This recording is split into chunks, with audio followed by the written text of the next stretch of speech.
Engineering, गणित और दर्शन का विद्यार्थी मानता हूँ और मुझे इस बात का गर्व है कि मेरा संबंध ज्ञान की इन धाराओं से रहा है और ये भी खुशी है कि आज जो ये अवसर मिला है वो Bhaskaracharya college of applied sciences, जिससे मेरा लंबा जुड़ाव रहा है, अप्लाइड साइंसेज से, विज्ञान से, और उसके आधारित समाज में होने वाले परिवर्तनों की समीक्षा करना और उसके लिए छात्रों को तैयार करने का मेरा एक अपना कार्य क्षेत्र का है। तो आप सभी जानते हैं कि राष्ट्रीय स्वयंसेवक संघ के 100 वर्ष पूर्ण होने के उपरांत, सेवा और समर्पण के 100 वर्ष पूर्ण होने के उपरांत राष्ट्र निर्माण में युवाओं की भूमिका पर यह कार्यक्रम आयोजित किया गया और आप सभी युवा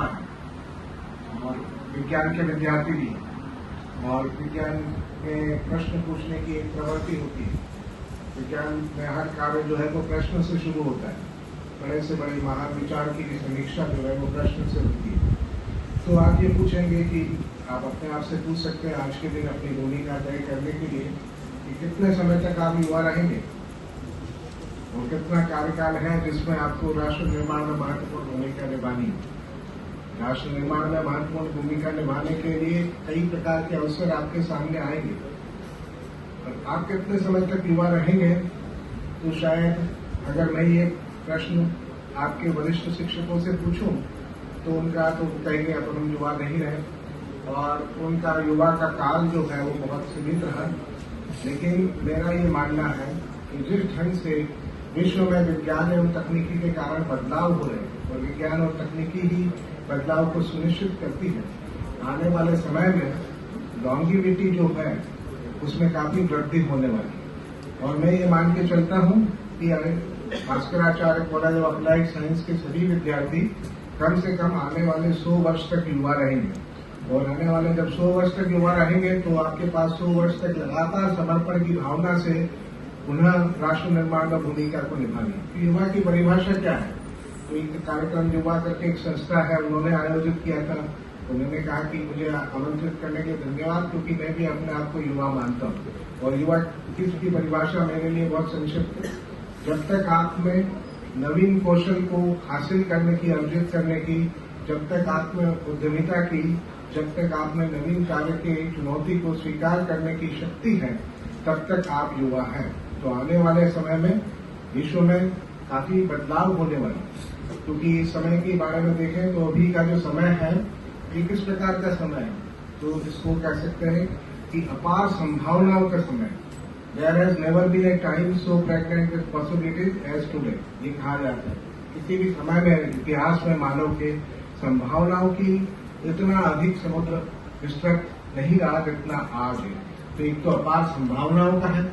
लेकिन हम जानते हैं कि जब संभावनाएं उत्पन्न होती हैं तो साथ ही साथ चुनौतियां भी उत्पन्न होती हैं। तो ये अपार चुनौतियों का समय है, और इन सभी चुनौतियों को स्वीकार करके, नवीन दृष्टिकोण को अपना करके, वैज्ञानिक दृष्टिकोण को अपना करके एक नया मार्ग प्रशस्त करने का दायित्व आप ग्रहण कर रहे हैं अगले 100 वर्षों तक के लिए, ये ध्यान रखें। तो अपार, मैंने जैसा कहा कि अपार संभावनाएं, अपार जो है वो चुनौतियां, लेकिन साथ ही साथ ये समय अपार अनिश्चितता का समय है।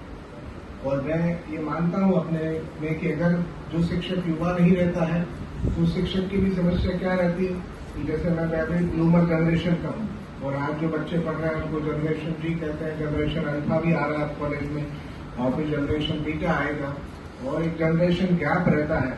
और जनरेशन गैप के कारण वो समय के हिसाब से बातें नहीं करते हैं। शिक्षक की आपसे कई बार जो बातें करते हैं आपके स्तर पर नहीं पहुंच पाते, क्योंकि उनमें युवा जो है उसके होने का गुण समाप्त हो गया। हमें बताना पड़ेगा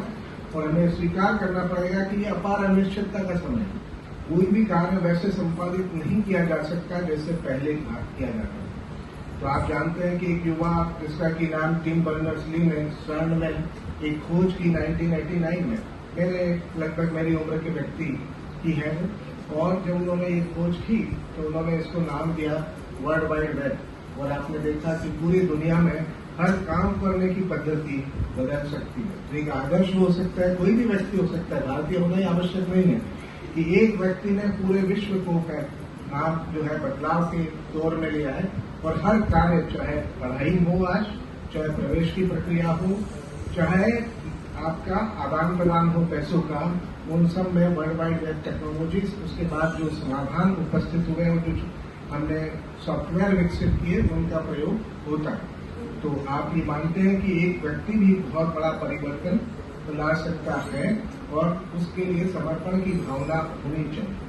और अभी आप में से अधिकांश लोगों ने, मेरा मानना है कि शायद धुरंधर 2 मूवी देखी होगी और धुरंधर 2 मूवी का भी